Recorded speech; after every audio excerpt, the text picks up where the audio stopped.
It's got a... Is it a Band-Aid? No, it's a dead leaf. A fake dead leaf. It's got what? It's a Band-Aid. It's like a Band-Aid on it. I don't think that's a Band-Aid. Hello, my name is Alanna Moyne. I'm Jared Moyne. And I graduated in the year 2000 from Mission Viejo High School. Go Diablos. I graduated from Capo Valley High School, class of 2000. My wife is on staff here, works with Taffy and the bands. And I have been working on Saddleback Student Ministry staff for 5 years now. Actually, that's not true. It's only been 4.5, but whatever. We first met in Wildside in 8th grade when she first started coming to church. I don't have a great story to where, like, the first time we locked eyes from across the room or anything. I had kind of admired him from afar and thought, that's the boy that I think is the cutest in all of Wildside. But the attraction from junior high did not last long. Because, you know, when you're in junior high, you like a boy for about 50 seconds and then you move on. A few years ago, we both got really involved in HSM and volunteering and working in the lives of students. And ironically, the girls who were in my small group started dating the boys that were in his small group. And so they all joked about and had the great idea, why don't you guys date? That would be so awesome. And, you know, we laughed about it, it was funny, but then it happened somehow. I think awkwardly our first date was in Ensenada, and it was an accident. It was us trying to get away from students, and we went and had a nice meal together.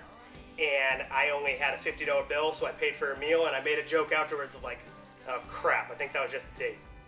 Well, we started dating in August, and then we got engaged in January. So a year and a half after we had started dating, we got engaged. For us, from the get-go, it was something that was good, that it was openly talked about. Up front, we're very like intentional of like, okay, we're going to talk about this. We're not going to just stumble into this. And so, you know, made it a point that, you know, I'm not going to kiss you right away. The greatest thing about trying to keep ourselves pure is that we, first of all, we're both on the same page. And we both knew that, you know, saving sex for marriage was something that we had both committed separately when we were both in high school. For us, it started with being intentional of like, okay, here's what we're going to do and we're not going to do. Sex is completely something that's not going to happen. You know, being naked together is something that's not going to happen.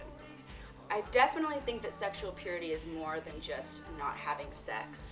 I think that it starts in your mind and in your heart, first of all, and then that plays out in how you live your life.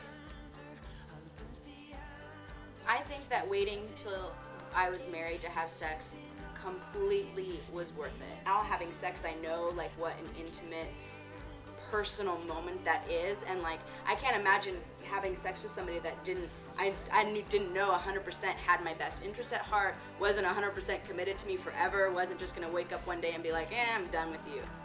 You know, in Genesis, when Adam and Eve were there and they talked about how they were naked but knew no shame, I feel like that's exactly what I experienced in our marriage. It was like, you know, you're like completely intimate with somebody else and there's no shame involved, and I think that that's just a completely beautiful thing, and I think it was completely worth the wait.